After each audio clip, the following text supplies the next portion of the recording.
Hey guys, I thought I would share with you what went on at our school counselor meeting. And I'm typing it as I go because I thought it would be funny to do that for some reason. So the first thing we talked about was analyzing our time. Uh, and what we talked about there, I asked a couple of questions.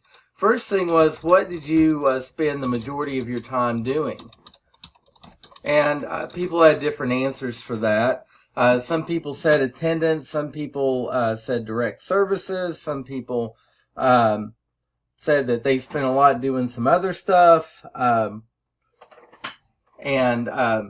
some were pleased that they were able to do as many classes and things as that they wanted to do and that sort of thing. And so the answers were all over the place for that.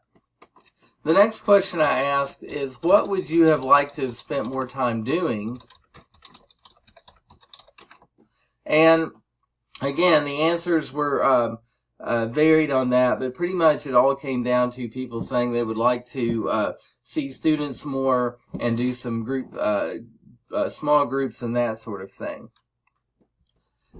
Then next, I wanted everybody to kind of give me an idea of what their time was done, and I just, told them to use an estimate and tell me how much time you're doing the following. See, I do well until I mess up. And so then I broke it down between direct services, student services, and then foundations and planning.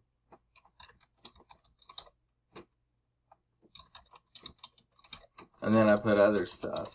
And most people wound up with their 80% being under direct services and student services, and then having around 20 or so for foundations and planning, with the exception of one who is new to counseling and is doing a lot of lesson plans and stuff, so their foundations was a little bit higher, which is understandable.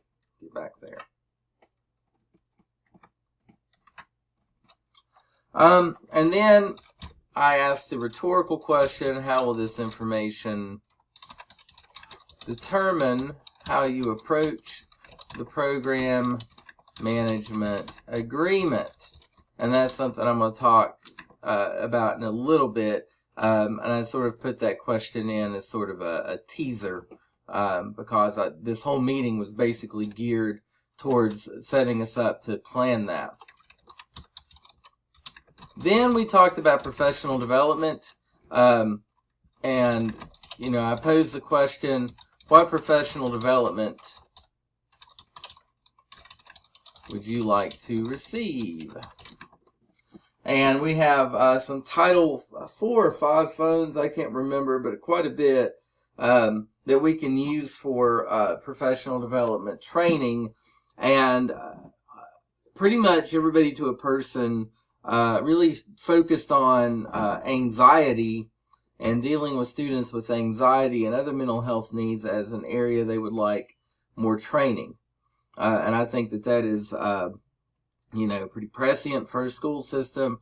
It's something that I hear a lot and have for about the past decade in education. So I think that's where we're going to look for some resources. If you all have other ideas about that, I would love to hear them.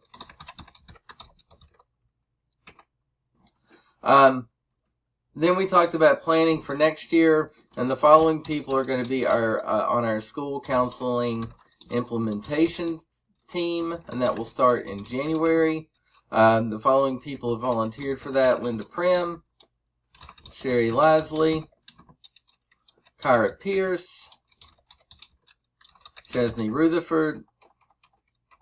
Sorry, Chesney. Courtney Vincent. I know I always say your name wrong, Courtney. And Pam Jeffries. And so we will start meeting in January to do our district implementation plan that will filter down to the schools. And each school, as an agreement between the principal and the counselor, are going to set up a program management agreement. So let's look at that.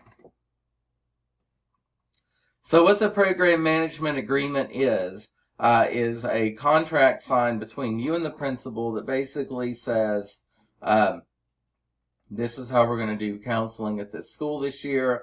These are your responsibilities as a counselor, etc.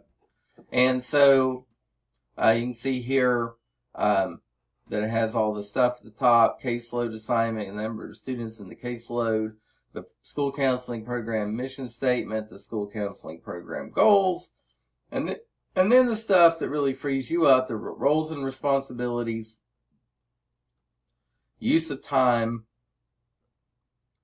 advisory council if there is one, which I'm really going to ask everybody to do, so there will be one, and then planning and results documents, and professional collaboration responsibilities, professional evaluation, professional development, budget, materials and supplies, school counselor availability.